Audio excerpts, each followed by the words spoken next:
if you write any amount of code in Webflow, you're going to love this new app that I just launched in Webflow Marketplace. It is a code editor that has a built-in AI assistant and a lot of cool features to help you write JavaScript faster in Webflow. So for this demo, what we're going to do is we're going to build this cool GSAP animation where the text is as a blur and then it slowly reveals itself. So I made this using this app earlier and I'm going to demo it live here. So this app is named Flowblock code editor. Once you have installed it from Marketplace, you will see it here as well, and you can launch it. And now what you will see is there's the AI assistant, right? So I already give you some prompts to test this app out if you want, but we know what we want to do. So I have done is I have added some attributes, right? So I will give it this attributes and say that I want to animate this text, right? So let's do this. Write me a GSAP function to animate each word of a text element with a tree, and you can do spelling mistakes. Let's say it will understand this, right? Equal to hero header, right? And the more detailed your prompt is, easier it is. Like your first response is going to be better, right? The AI already knows that you're working in Webflow. It has the context. So let's say each word starts as a blur and then reveals itself, right? So now you can hit enter and now the AI will go and it will try to understand your prompt. So once AI gives you something, you get this new view where it's saying it's adding these lines, and in the green is the thing that it is suggesting to add. If it's removing something, that's in the red, right? So you can say it gave us instructions, and to me, everything looks good. So I will do is I will save changes, right? And you can actually remove the console log that we have on the top. And then for saving the files, as you can see, it's saving the file. What I'm doing is I'm pressing Command S to save. On Windows, you can do Control S, right? So once this is saved, let's try this out, right? So what you're going to do is you can open files, and you can see I have multiple files here. This is from the live site, but we are testing on this one. So what you can do is you can actually rename the files, right? So it's easier for you because by default, what you can also do is you can do Option F or Alt F on Windows, and you can search this file. So like I can navigate everything using my keyboard. So naming files helps, right? So let's name this thing like my video demo, right? This is for this demo, and you can press enter to save this. And of course, you can do the same thing using here. So let's say we want to make this, and you can press enter, and now the file name is changed. Right. So once this is saved, what you can do is you have two options. You can add this code as a code embed, right? So let's say I select the body and then I press this. You can see it will add a script down here, right? But we don't want that, because what you can also do is you can copy a script embed that is served through a CDN that this app provides. This way you don't have to publish the Webflow website every time, right?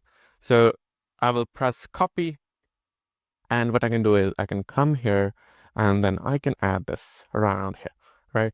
So I can do save changes and I will publish it to both production and staging, right? So that's deployed. So now let's go back. So let's first try it on the staging. Okay, there you go. It already looks good, right? But if you see now, if I do the same thing on my production domain, nothing happened. Why? So the thing is that this app was designed and built for Webflow. So it knows when a script is requested from a webflow.io domain and when it's requested from a production domain. So that helps you to separate both environments, right? So now what I can do is I can come here and I can say deploy to production. So once you do that, if I go back and press refresh, there you go, right? Now everything works. So now let's see why this is beneficial, right? So what I can do is I can come down here and I want to say, okay, I don't want this thing, right? I don't want the ease. It should be linear. And I want to increase the duration to 2 seconds. Perfectly fine, right? Nothing wrong with that. So I did Control+S and you can see this is already saved. So now if I go back and I press refresh on this site, you can see this is a lot slower, but like on production when nothing changed, right? So if I do both together, you can see that one is quite slow, right? So this way, like if you want to change something, you can quickly do Command plus S, test that thing on Webflow.io domain. And then when you're ready for the action, just press production. So let's do that. Right. So now we have covered two features. We have covered AI ask. That way you can ask AI to do something. And now we also covered the CDN that has two staging and production files in it. Now let me show you what apps you can do. Right now you have two type of AIs when you're working in code. So you can do, so you can see it says command plus K to ask AI. So now let me say something like, okay, can you add docs to this? And fine, I'm making a lot of typos, that's fine. To this code for other devs, right? So it will try to add documents to explain this code. So when someone else opens this, it's easier for them to understand. And I'll press enter. Same thing, it will go to our servers, take this code and come back with a new code, right? And you can see this is the new view and it says, okay, I'm removing this line, I'm adding this new line. And you can see there's a lot of things changes. And what you can, in this view, actually, you can do is, you can say, okay, I don't like, for me, this comment is okay, this comment is okay, but I don't want these comments, right? So that's fine, right? You can do is revert this change. That's fine. You can choose what you want, right? And then you can click save changes. And you can press Command plus S to save those changes to the file. Now, the second type of AI that you get in here is code prediction. So for that, let me just quickly create a new file to show that, right? So we have this code here, and if I press enter and I go to next line, you will see there's a gray text, right? So this is the code prediction agent. So while you're typing CSS or JavaScript, what it does is it tries to guess what you're trying to say, right? It has the context of file. So let's say you have a big file, it has the context of the file and it will try to predict it. So for that, I will go back and let's say here, right? And if I press enter, you will see it will try to predict the next line. And you know, we deleted this line before, right? So this is exactly, it's predicting what's happening, right? And you can press save and now that's saved as well, right? And next thing that I want to show you is IntelliSense. This code editor comes with IntelliSense built in.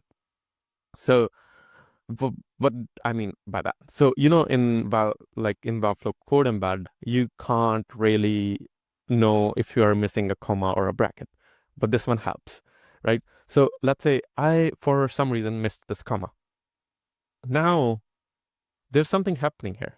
You see this bracket is red, and if you see closely here, it tells in the code where the error is, right? So it says that this is missing, and you will see a squiggly line here, right? If you hover over that, it says it's expecting something that's missing, right?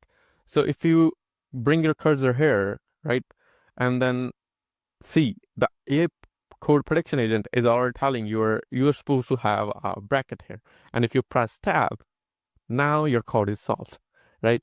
So it's pretty intelligent in that way. So if I miss a comma here, right, again, it's saying you're missing a comma, right? So if I come here and then I add this comma here, now the code is saved. So if you have an error in the code, you will see squiggly lines. That helps you that you don't make mistakes.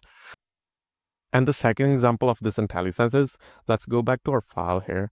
And then let's say I'm typing console, right? And you can see, I know what options I have up to console. I can do console clear, count, right? And then if I want error, you can see it, there is error.